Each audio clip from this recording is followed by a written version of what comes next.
আমাদের আজকের আলোচনার বিষয়ে রান্নাঘরের খুব সাধারণ দুটো জিনিস, রসুন আর মধু। হুম।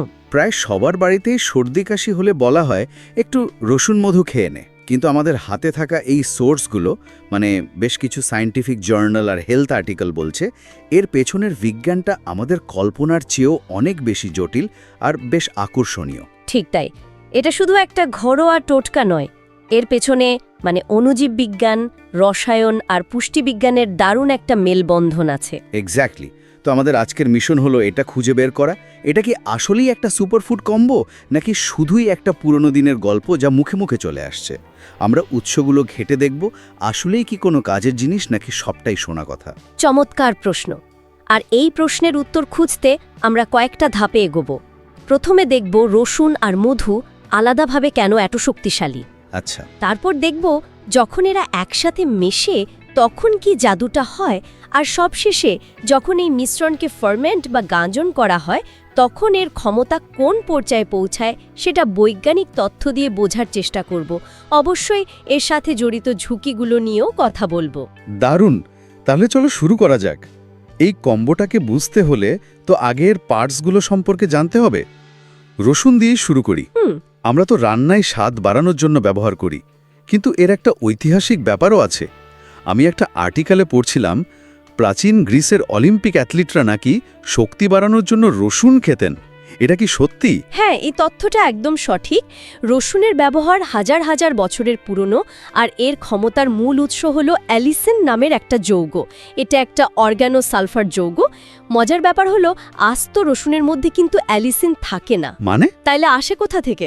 রসুনের কোয়ার ভেতরে অ্যালিন নামে একটা উপাদান আর অ্যালিনেজ নামে একটা এনজাইম, মানে আলাদা আলাদা চেম্বারে থাকে। ও আচ্ছা। যখন আমরা রসুন কাটে থেতো করি বা চিবাই তখন এই দুটো চেম্বার ভেঙে যায় আর দুটো উপাদান একসাথে মিশে যায়, তখনই অ্যালিসিন তৈরি হয়।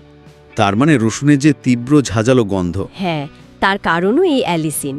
আর এর বেশিরভাগ অ্যান্টিমাইক্রোবিয়াল বা জীবাণু প্রতিরোধী ক্ষমতার পেছনেও এই যৌগটাই দায়ী। বাহ, তার মানে রসুনকে না কাটলে বা থেতো না করলে এর আসল গুণটা পাওয়া যাবে না। এটা তো একটা দারুণ তথ্য। বেশ, রসুনের ব্যাপারটা তো বোঝা গেল, কিন্তু মধুর ক্ষেত্রে আমার সবসময় মনে হতো এটা মূলত চিনির একটা প্রাকৃতিক আর স্বাস্থ্যকর বিকল্প। এই সোর্সগুলো কি এর বাইরেও বিশেষ কিছু খুঁজে পেয়েছে? অনেক কিছু পেয়েছে। বিশেষ করে কাঁচা অপরিশোধিত মধুর কথা যদি বলি, এটা শুধু মিষ্টি একটা জিনিস নয়, এটা একটা জৈব রাসায়নিক শক্তিঘর। শক্তিঘর? হ্যাঁ, এর মধ্যে ফ্ল্যাভোনয়েড এবং পলিফেনলের মতো শক্তিশালী অ্যান্টিঅক্সিডেন্ট থাকে, যা আমাদের শরীরের কোষগুলোকে ক্ষতির হাত থেকে বাঁচায়। এছাড়াও এতে নানা ধরনের এনজাইম, ভিটামিন আর আয়রন, জিঙ্ক, পটাশিয়ামের মতো খনিজ পদার্থ আছে। বিভিন্ন গবেষণায় মধুর অ্যান্টিব্যাকটেরিয়াল, অ্যান্টিভাইরাল, এমনকি অ্যান্টি ইনফ্ল্যামেটরি বা প্রদাহরোধী গুণেরও প্রমাণ মিলেছে। আমাদের হাতে থাকা একটা গবেষণাপত্রে তো বিশেষভাবে নিউজিল্যান্ডের মনুকা মধুর কথা বলা হয়েছে, যেটা ইনফ্লুয়েঞ্জা ভাইরাসের বিরুদ্ধেও বেশ শক্তিশালী প্রতিরোধ গড়ে তুলতে পারে। তাহলে রসুন আর মধু দুটোই আলাদাভাবে বেশ শক্তিশালী যোদ্ধা। কিন্তু এই সোর্সগুলোতে বারবার একটা শব্দ ব্যবহার করা হচ্ছে, সিনার্জি, মানে 1 আর 1 2 না হয়ে নাকি 11 হয়ে যাচ্ছে। এটা কিভাবে সম্ভব? যখন এই দুটো পাওয়ার হাউস একসাথে মেশে তখন ঠিক কি ঘটে? এখানেই আসল মজাটা। সিনার্জিস্টিক এফেক্ট মানে হলো দুটি উপাদানের মিলিত প্রভাব তাদের তানি প্রভাবের যোগফলের চেয়েও অনেক বেশি। আচ্ছা। একটা গবেষণা করা হয়েছিল বিভিন্ন ধরনের মারাত্মক ব্যাকটেরিয়ার ওপর, যেমন ধরুন স্ট্যাফাইলোকক্কাস অরিয়াস, যেটা স্কিন ইনফেকশন ঘটায়, বা কোলাই, যা পেটের গণ্ডগোল করে। হ্যাঁ হ্যাঁ, কিন্তু কিভাবে? এর পেছনের কৌশলটা কি? ওরা কি নিজেদের মধ্যে কাজ ভাগ করে নেয় আর কি? অনেকটা সেরকমই। সূত্রগুলো বলছে এটা একটা বহুমুখী আক্রমণের মতো কাজ করে। ভাবুন, জীবাণুগুলো একটা দুর্গের মতো। বেশ। রসুনের অ্যালিসিন আর অন্যান্য সালফার যৌগগুলো সেই দুর্গের দেওয়ালে, ব্যাকটেরিয়ার কোষপ্রাচীর বা সেল মেমব্রেনে সরাসরি আক্রমণ করে সেটাকে ভেঙে ফেলে। আচ্ছা, তাহলে রসুন সরাসরি অ্যাটাক করছে, আর মধু কি করছে তখন? সাপোর্ট দিচ্ছে? ঠিক তাই। মধু 3 দিক থেকে সাপোর্ট দেয়। প্রথমত, মধুর মধ্যে চিনির ঘনত্ব খুব বেশি, যা অসমোটিক প্রভাব তৈরি করে। এর ফলে জীবাণুর কোষ থেকে সব জল বেরিয়ে এসে জীবাণুটা শুকিয়ে মারা যায়। ওয়াও! দ্বিতীয়ত, মধুর পিএইচ খুব কম, এটি বেশ অ্যাসিডিক। বেশিরভাগ জীবাণু এই পরিবেশে টিকতে পারে না। আর তৃতীয়ত, মধুতে থাকা একটা এনজাইম ধীরে ধীরে অল্প পরিমাণে হাইড্রোজেন পেরক্সাইড তৈরি করে, যা একটা পরিচিত জীবাণুনাশক। তার মানে রসুন দরজা ভাঙছে আর মধু ভেতরটা দুর্বল করে দিচ্ছে। এই যৌথ আক্রমণে জীবাণুর পালানোর কোনো পথই থাকছে না। একদম। আরও চমকপ্রদ ব্যাপার হল, কিছু গবেষণাপত্র বলছে এই মিশ্রণ কি অ্যান্টিবায়োটিক প্রতিরোধী সুপারবাগ, যেমন MRSA। এমআরএসএ মানে মেথিসিলিন রেজিস্ট্যান্স স্টাইফিলোকক্কাস অরিয়াস। হ্যাঁ, ঠিক তাই। এর বিরুদ্ধেও কার্যকর হতে পারে। এটা বিশাল একটা ব্যাপার, কারণ প্রচলিত অনেক অ্যান্টিবায়োটিক এদের উপর কাজ করে না। এটা শুনতে বেশ দারুণ লাগছে, কিন্তু আমার একটা প্রশ্ন আছে। এই যে সিনার্জির কথা বলা হচ্ছে, এটা কি সব গবেষণাতেই প্রমাণিত? মানে যে কোনো দুটো উপকারী জিনিস মেশালেই কি এমন ম্যাজিক হবে? না না, কারণ অনেক সময় তো দেখা যায় দুটো ভালো জিনিস মেশালে ফল উল্টো হয়। এটা খুবই গুরুত্বপূর্ণ একটা প্রশ্ন, এবং এর উত্তর হল না, সব ক্ষেত্রে সিনার্জি কাজ করে না। আপনার ধারণাটা একদম ঠিক। একটা খুব ইন্টারেস্টিং গবেষণার কথা বলি। বলুন। বিজ্ঞানীরা রসুনের সাথে উটাজি নামে আফ্রিকার একটি ঔষধি উদ্ভিদ মিশিয়ে পরীক্ষা করেছিলেন। দেখা গেল কিছু গ্রাম নেগেটিভ ব্যাকটেরিয়ার ওপর এর প্রভাব অ্যান্টাগনিস্টিক বা বিপরীতধর্মী। মানে কার্যকারিতা বাড়ার বদলে কমে গেছে। উল্টো কমে গেছে। তার মানে রসুন আর মধুর কম্বিনেশনটা আসলেই একটা স্পেশাল কেস। এটা যে কাজ করে তার পেছনে নির্দিষ্ট রাসায়নিক কারণ আছে, এটা কোনো আকস্মিক ঘটনা নয়। ঠিক ধরেছেন। রসুন আর মধুর যৌগগুলো একে অপরের শক্তিকে কমিয়ে দেওয়ার বদলে বাড়িয়ে তোলে। কিন্তু এখান থেকেও গল্পটা আরও এক ধাপ এগিয়ে যায়। কিভাবে? গাঁজন বা ফার্মেন্টেশনের মাধ্যমে। অনেকগুলো আর্টিকেলেই শুধু রসুন মধু মিশানোর কথা বলা হয়নি, বলা হয়েছে ফার্মেন্টেড গার্লিক হানি বা গাঁজন করা রসুন মধুর কথা। হ্যাঁ, আমিও এটা খেয়াল করেছি। এটা শুধু মেশানোর চেয়ে অনেক বেশি কিছু। এই ফার্মেন্টেশন জিনিসটা কি, আর এর ফলে এমন কি হয় যে এটাকে এতটা গুরুত্ব দেওয়া হচ্ছে? গাঁজন হল একটা ধীর রাসায়নিক প্রক্রিয়া।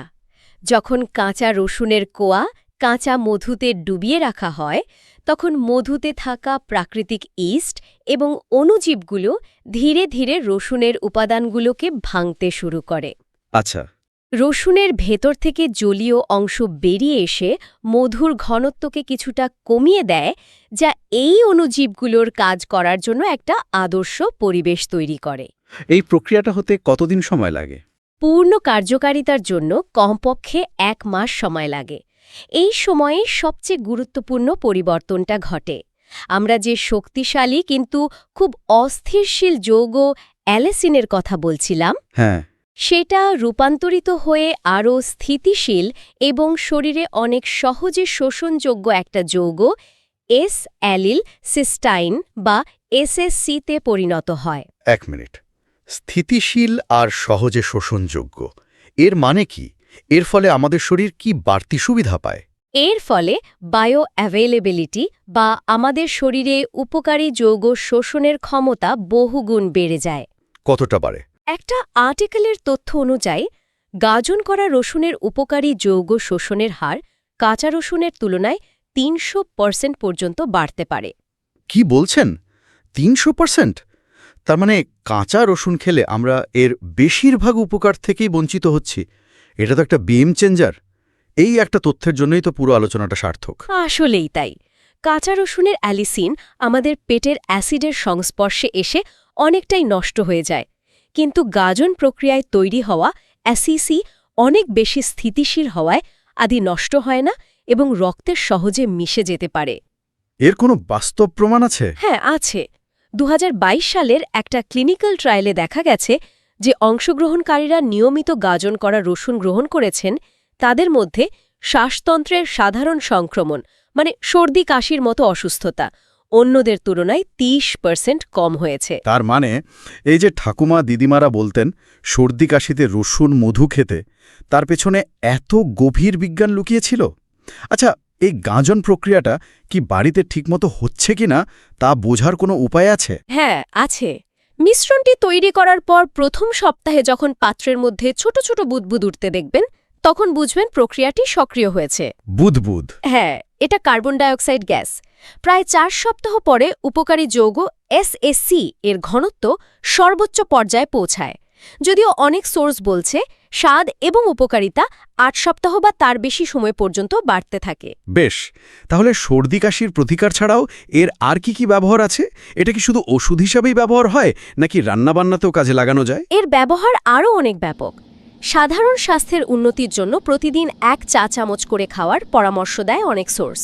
আচ্ছা। আর রান্নাতেও এর দারুণ ব্যবহার আছে, যেমন পিৎজার ওপর একটু ছড়িয়ে দেওয়া বা স্যালাড ড্রেসিংয়ে মেশানো। এতে স্বাদে একটা মিষ্টি ঝাঁঝালো ভাব আসে। আর রসুনের যে গাজন করা কোয়াগুলো, সেগুলো তো সস বা মাংস ম্যারিনেট করার জন্য অসাধারণ। আর স্বাস্থ্যগত দিক থেকে সর্দি কাশি ছাড়া হৃদরোগের ক্ষেত্রেও রসুনের উপকারিতার কথা বিভিন্ন গবেষণায় বলা হয়েছে, কারণ এটি রক্তচাপ এবং কোলেস্টেরল কমাতে সাহায্য করে। গাজন করার ফলে যেহেতু এর বায়ো অ্যাভেলেবিলিটি বেড়ে যায়, তাই এই উপকারগুলোও বেশি পাওয়ার কথা। এতক্ষণ তো আমরা এর উপকারিতা নিয়ে অনেক কথা বললাম, কিন্তু কয়েনের তো আরেকটা পিঠও থাকে।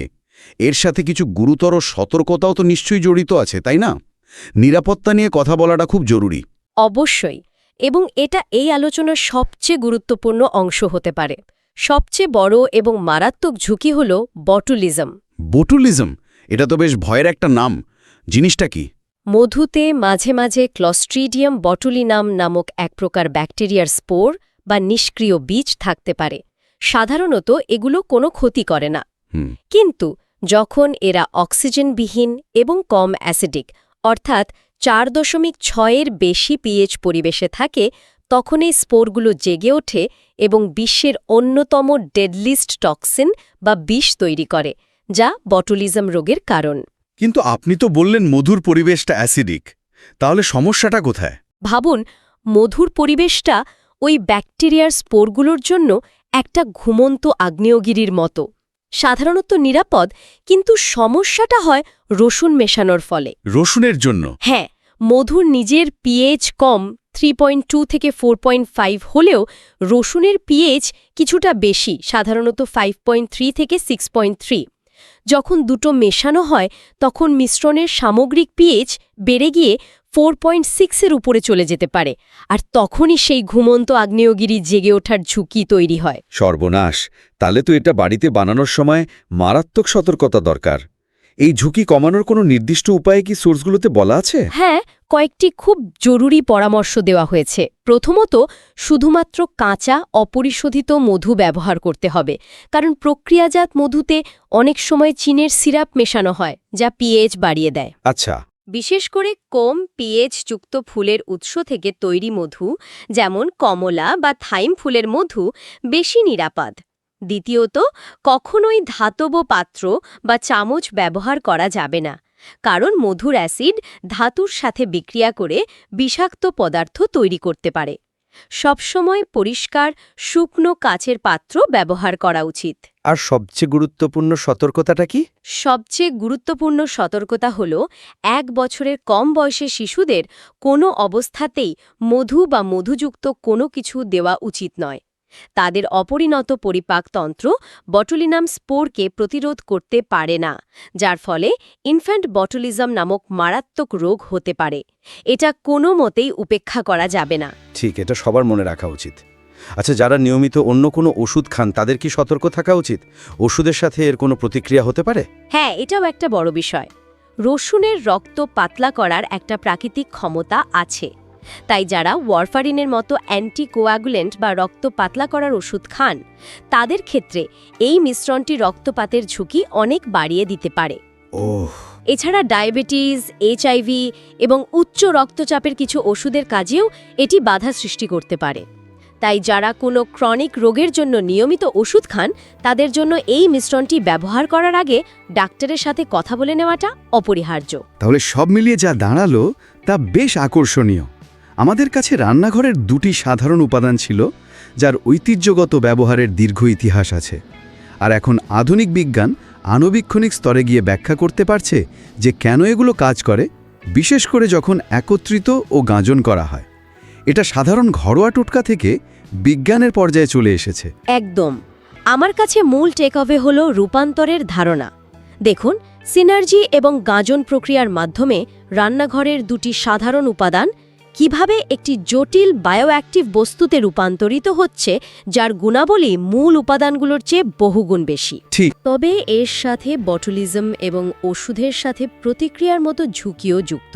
তাই এর জন্য জ্ঞান, সতর্ক প্রস্তুতি এবং সচেতনতা তিনটেই প্রয়োজন। এটা কোনো জাদুকরী সমাধান নয়, বরং বিজ্ঞানের উপর ভিত্তি করে একটি শক্তিশালী প্রতিকার, যা সঠিকভাবে ব্যবহার করতে জানতে হবে। দারুণভাবে পুরো বিষয়টা তুলে ধরা হলো। শ্রোতাদের জন্য একটা চিন্তার খোরাক রেখে যাই। আমাদের হাতে থাকা উৎসগুলিতে মূলত রসুন ও মধুর জীবাণুরোধী ক্ষমতার উপরই সবচেয়ে বেশি জোর দেওয়া হয়েছে। কিন্তু আমরা আলোচনা শুরুতেই জেনেছি উভয় উপাদানই উচ্চ মাত্রার অ্যান্টিঅক্সিডেন্ট এবং প্রদাহরোধী হিসেবেও পরিচিত। হ্যাঁ, এটা একটা চমৎকার দিক। তো এটা একটা প্রশ্নের জন্ম দেয়, এই মিশ্রণের দীর্ঘমেয়াদী উপকারিতা শুধু সর্দি কাশির মতো তীব্র সংক্রমণের বিরুদ্ধে লড়াই করার মধ্যেই সীমাবদ্ধ, নাকি এর চেয়েও বড় কোনো ভূমিকা থাকতে পারে? যেমন আধুনিক জীবনের অনেক ক্রনিক রোগের মূলে থাকা দীর্ঘস্থায়ী স্বল্পমাত্রার প্রদাহ নিয়ন্ত্রণে কি এর কোনো ভূমিকা থাকতে পারে? হয়তো ভবিষ্যতের গবেষণা এই দিকেই আলোকপাত করবে। এটা নিয়ে আরও ভাবা যেতে পারে।